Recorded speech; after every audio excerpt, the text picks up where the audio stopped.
ताजमहल का निर्माण। ताजमहल का निर्माण 1632 में शुरू हुआ था और इसे पूरा होने में लगभग 22 साल लगे। इसे शाहजहां ने अपनी पत्नी मुमताज महल की याद में बनवाया था।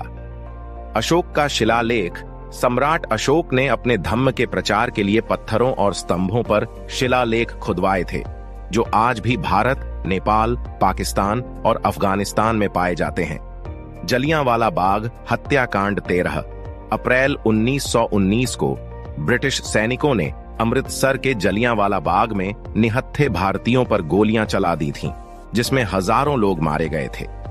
इस घटना ने भारतीय स्वतंत्रता आंदोलन को और तेज कर दिया। कोहिनूर हीरा। कोहिनूर हीरा दुनिया के सबसे प्रसिद्ध और कीमती हीरों में से एक है।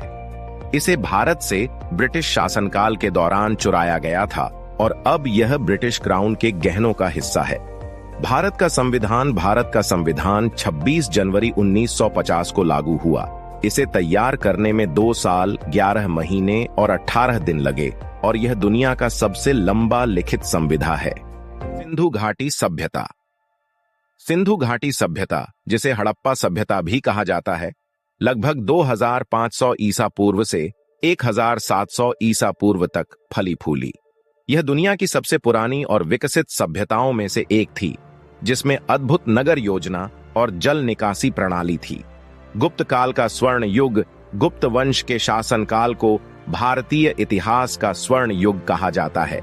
इस समय कला, साहित्य, विज्ञान और गणित में अपार उन्नति हुई थी। आर्यभट्ट ने इसी काल में शून्य की खोज की थी।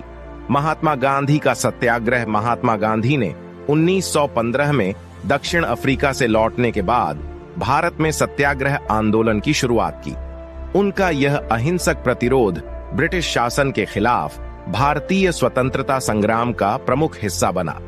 पानीपत की तीसरी लड़ाई 1761 में लड़ी गई।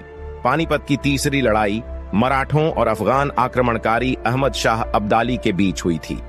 इस युद्ध ने उत्तर भारत की सत्ता संरचना को पूरी तरह से बदल दिया और मराठा साम्राज्य को कमजोर कर दिया।